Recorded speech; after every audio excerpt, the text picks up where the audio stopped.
Bienvenue dans cette vidéo au cœur de notre système monétaire, qui éclaire les mécanismes cachés de la finance mondiale. Dette, crise, chômage, qui crée l'argent? L'argent est omniprésent dans nos vies, mais rares sont ceux qui comprennent réellement son fonctionnement. D'où vient-il? Qui le fabrique? Comment circule-t-il dans notre économie? Vous serez surpris de découvrir les réponses à ces questions cruciales. L'argent, maître de notre monde. L'argent dicte notre quotidien, influence nos projets et détermine notre avenir.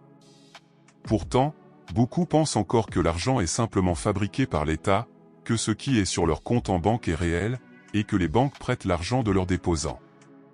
Ces idées sont fausses et alimentent la confusion, permettant à une finance mondialisée de renforcer son emprise, crise après crise. Comprendre le système monétaire. Pour démystifier le système bancaire et monétaire, il faut commencer par la base. La monnaie se présente sous plusieurs formes, chacune ayant des mécanismes distincts. La monnaie centrale, composée de billets et de pièces, est produite exclusivement par la Banque centrale, telle que la BCE, Banque centrale européenne, dans la zone euro. Cette monnaie est tangible, on peut la toucher, la retirer aux guichets et distributeurs automatiques. La monnaie centrale.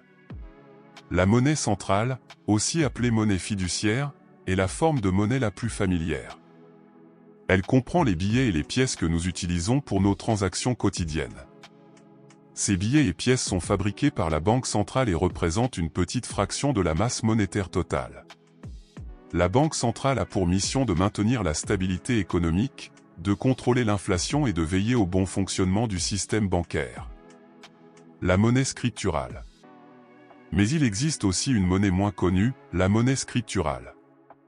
Cette monnaie, visible uniquement sous forme de chiffres dans les systèmes informatiques des banques commerciales, est celle que nous utilisons quotidiennement via nos comptes bancaires, chèques, cartes bancaires, virements et prélèvements.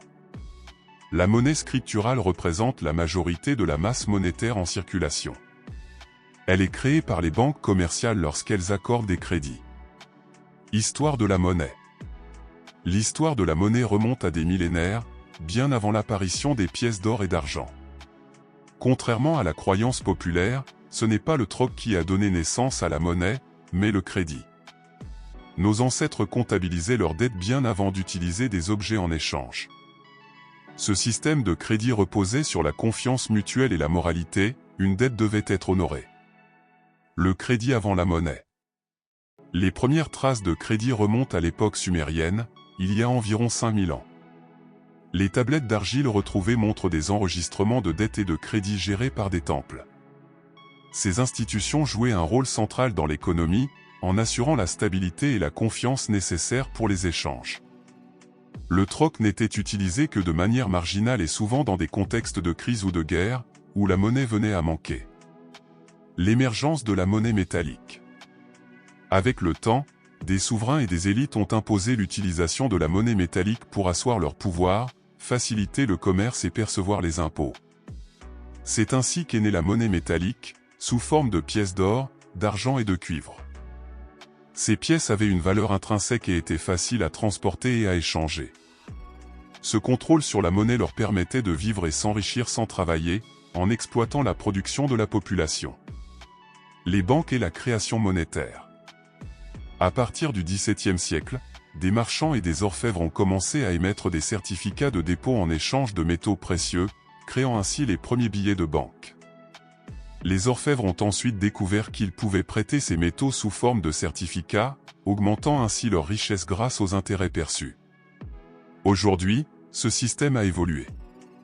La monnaie scripturale que nous utilisons est créée par les banques commerciales lorsqu'elles accordent des crédits.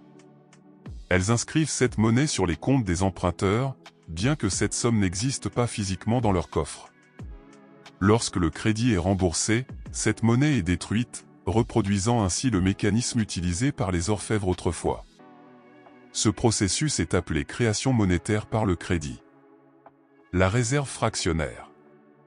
Un élément clé de ce système est la réserve fractionnaire.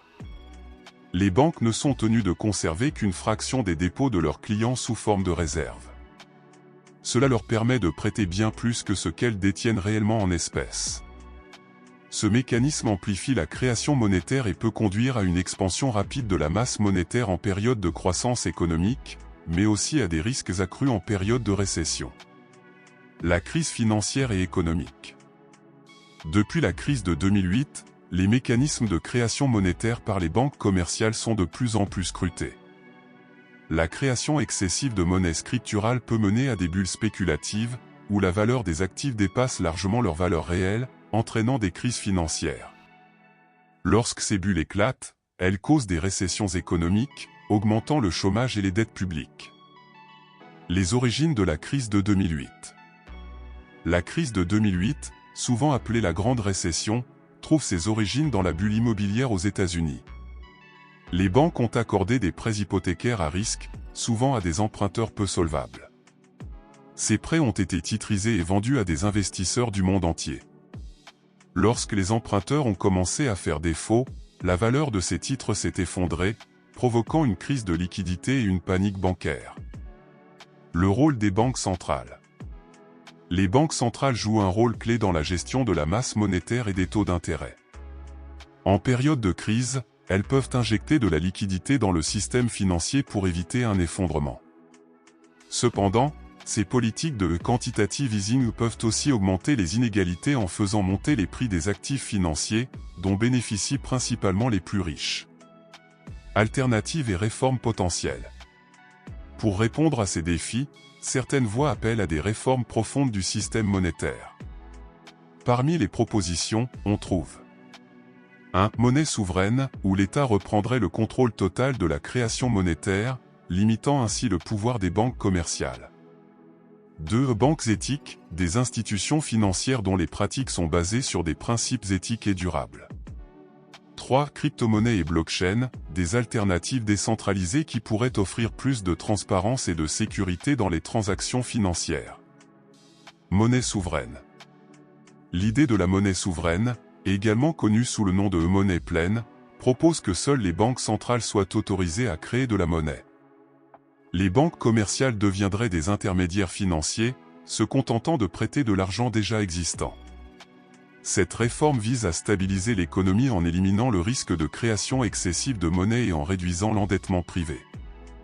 Banques éthiques. Les banques éthiques sont des institutions financières qui mettent l'accent sur des pratiques responsables et durables. Elles financent des projets qui ont un impact social et environnemental positif, et leur modèle d'affaires est basé sur la transparence et l'équité. Des exemples incluent la Banque Triodo et la NEF, New Economics Foundation. Crypto-monnaies et blockchain. Les crypto-monnaies, comme le Bitcoin, offrent une alternative décentralisée au système bancaire traditionnel. Basées sur la technologie blockchain, elles permettent des transactions sécurisées et transparentes sans l'intermédiaire des banques. Bien que ces technologies soient encore en développement et présentent des défis en termes de régulation et de stabilité, elles pourraient transformer radicalement le paysage financier.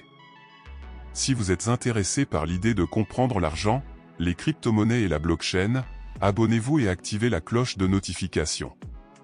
Nous en parlons sur cette chaîne. Comprendre qui crée l'argent et comment il circule est essentiel pour saisir les dynamiques économiques et les crises financières. En démystifiant ces concepts, nous pouvons mieux appréhender le pouvoir de la finance mondiale et son impact sur notre vie quotidienne. La création monétaire, qu'elle soit centrale ou scripturale, est au cœur de notre système économique et influence directement les politiques publiques, les inégalités et les cycles économiques. En prenant conscience des mécanismes de création monétaire, nous pouvons également envisager des réformes et des alternatives qui pourraient conduire à un système plus juste et plus stable. Que ce soit à travers la monnaie souveraine, les banques éthiques ou les crypto-monnaies, il est possible de réimaginer la manière dont l'argent est créé et utilisé. Nous espérons que cette vidéo vous a aidé à mieux comprendre ces enjeux complexes et cruciaux. N'oubliez pas de partager vos réflexions dans les commentaires et de vous abonner pour ne pas manquer nos prochaines vidéos. Merci de nous avoir suivis dans ce voyage fascinant au cœur de la création monétaire et de ses implications. À bientôt pour de nouvelles découvertes économiques.